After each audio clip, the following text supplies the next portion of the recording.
Lord, Panginoon Diyos, ako po ay manalangin po sa inyo po. Magdadarasal po ako sa aking paroroon. Gabayan niyo po aking pagmamaneho po para ligtas po ako sa aking paroroonan po. Ikaw lang po ang makapangyarihan sa lahat na lumikha po sa ating sanlibutan po. Kaya manalangin po ako, Panginoon Diyos, na ligtas po ako sa aking paroroon. Gabayan niyo po aking pagmamaneho po. Amen po. In the name of Jesus, in the name of the Lord, kailangan po tayo mahabang ating pasensya po, mga driver, mga motorista, mga rider po, mga motorsiklo, para ligtas po tayo sa ating pagmamaneho. Kailangan mahaba po ang ating pasensya, mahaba po ang ating pangunawa, lalo po dito sa may kakalsadahan po. Kasi tayo, walang magaling talaga pagdating sa kalsada. Kahit gaano ka pa katagal magmaneho, di maiwasan ang aksidente. Kahit gaano po tayo kaingat ang ating katabi natin mga motorista, kung di naman sila maingat, wala din yung ika nga bara-bara. Yun, kailangan mapagbigay tayo sa daan, mga guys. Mapagbigay, give way, mindset po, kailangan ginagamit natin mga isip pag ating pagmamaneho. Kailangan madiskarte tayo sa daan. At lalo na po mga guys, pag kailangan po na defensive driver po tayo. Defensive driver. Tapos kailangan sumunod tayo sa mga batas trapiko ko po. Kapag wag tayo maging mayabang sa kalsada, wag tayo maging gahamon sa kalsada, wag tayo singit ng singit, gitgit ng gitgit, gitgit ng gitgit. Mahilig ka gumitgit, mahilig ka sumingit. Doon nagkakaroon ng mga road rage po.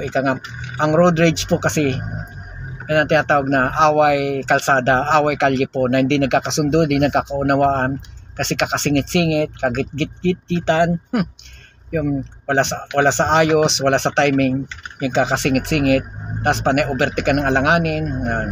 Kaya doon nagkakaroon ng di magkakaintindihan, magkakaunawaan sa kalsada. Ano tinatawag, kaya nagkakaroon ng kaaway, yung away, suntukan, di mang masaklap yung kung nagkakasakitan na talaga, nagpapatayan, katulad nangyari sa Antipolo City po. Yan, nagkasuntukan, di sila nagkakaunawaan dahil doon sa gitgitan po, mga guys, hanggang nahantong sa barilan, patayan po. Yan ang tinatawag na road rage. Ang meaning po ng road rage, yung away sa kalsada na hindi nagbibigayan bawat isa sa kanila, tapos singit ng singit, ginit-git daw siya, ganito yan, mga ganyan, mga tinatawag road rage. Marami mga ibig sabihin ng road rage. Yung kahit si ano pa, di ba, kahit siklista ka o ano man dyan ang gumagamit ka sa kalsada, o siklista, rider, o lalo sa mga motorista po, kailangan maging mahaba ang ating pasensya po. Yun, madiskarte tayo sa daan, mapagbigay yung limbawa pagdating sa mga intersection, mga guys, dapat hindi mo yung harangin. Pag halimbawa mga traffic na puno, wag po dapat isisingit agad ang ibablock mo talaga. Kaya isa rin ko sa hindi pagkakaya unawaan, pagkakaintindihan yung harangin mo. Siyempre yung iba doon, pag hinarang mo, blinak yung intersection, siyempre may lalabas kabilang side, hindi makapasok-pasok dahil hinarang nga naman. Kaya doon nagkakaroon ng signal, yung impact ng pagkakainis ng tao. Yun kasi inarang mo naman yung pinaka-intersection, hindi siya makalusot. Kaya kailangan mapagbigay tayo. Tapos sabihin natin may bubusina ka, wag naman masyadong mahabang busina, kasi yan ang pinaka nagkakos ng init ang ulo ng katabi mga motorista, mga guys. Yan, lahat naman tayo marunong tayo magmaneho, lahat naman tayo mga professional driver. Kailangan lang talaga diskarte lang, mapagbigay, give way, at sumunod sa mga batas trapiko. Huwag nyo singit ng singit. Yan. Singit ng singit. Kailangan lagi gumagamit ng mga turn signal. Malayo pa lang kung gusto mo kumaliwa, kumanan ka o nung direksyon, kung saan direksyon gagamitin mo, dapat ang turn signal po yan. Kung may pumasok man, halimbawa sisingit man siya, sumignan, pagbigyan, hindi yung nag-uunahan kayo. Ika nga yan. Katulad sa akin, nagdadrive ako ngayon, kailangan focus sa pagmamaneho, direct to the point ang pagpo-focus, mga guys. Pagmamaneho, hindi yung kung saan isip mo, kung saan lumulutang isip mo. Kailangan konsentrasyon ka sa daanan, concentrate ka. Ika nga, yung talagang yung utak mo, isip mo nakatutok, laging gising, concentrate talaga. Ang tanging focus mo lang talaga pagmamaneho, yung talagang walang istorbo sa'yo. Bawal gumamit ng cellphone pag ikaw nagda-drive. Ika nga, katulad niya, nandito pa ako sa Skyway, papunta ako sa may edge sa Ortigas. Yan. Concentrate lang tayo pagmamaneho. Concentrate lang para ligtas man tayo sa ating paroroonan, sa ating pagmamaneho, mga guys. Yan. Kahit matraffic po yan dyan, kasi ang traffic yan din yung cause na yung ika nga nagkakaroon ng init ng ulo, na high pressure ay na parang hyper ka na talaga, lalo kung panahitingin ka sa orasan, mga guys. Yun nagkakaroon ka ng stress, tapos sisingitan ka, bigla ka sisingit kung mamotorista dyan ka po, mamotorista, mga rider.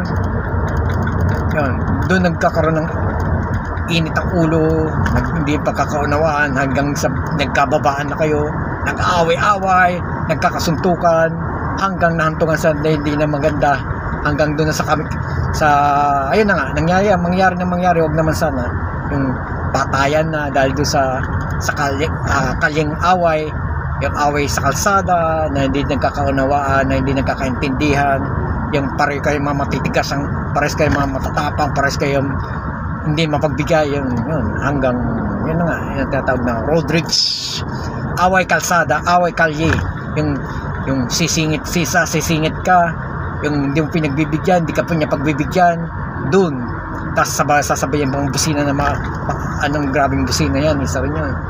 Basta ingat-ingat na po tayo at manalangin po tayo, mga guys, para ligtas po tayo sa ating paroroonan, kasi lahat naman tayo marurunong, magagaling pero kailangan be alert,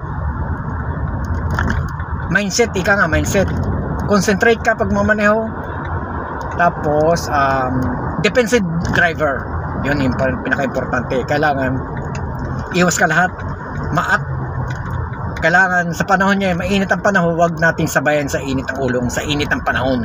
Kailangan mapagbigay tayo, mahabang ating pasensya, guys, para iwas tayo sa gulo sa kalsada. Yun. At importante sa lahat, huwag kakalimutan na manalangin tayo sa Diyos para ligtas po tayo, para gabayan po tayo ng ating Panginoon Diyos sa ating pagmamaneho hanggang makarating tayo na maayos, hanggang sa pagbalik natin sa ating pamilya po, ligtas po tayo. Kailangan wag po natin kakalimutan ng Panginoon Diyos na manalangin, magdasal para ligtas po tayo sa ating pagmamaneho po. Yun. Iwas po tayo sa gulo, iwas po, kasi mahirap na ang gulo, madali pasukin ang gulo, pero mahirap ilabas ang gulo. Yun, mahirap na. Kailangan habaan natin PC, lubid ang ating pasensya para ligtas po tayo, para lahat tayo maging masaya tayo, mapagbigay tayo sa lahat. Mapagbigay tayo sa lahat, mga guys. Kasi ika nga, walang magaling sa kalsada pag tayo nagmamaneho na. Pag tayo humawak na tayo sa manibela, tumatakbo tayo. Kasi lahat ng mga motorista, di natin kilala yan. Lahat parang feeling natin, parang nating lahat sila kaaway.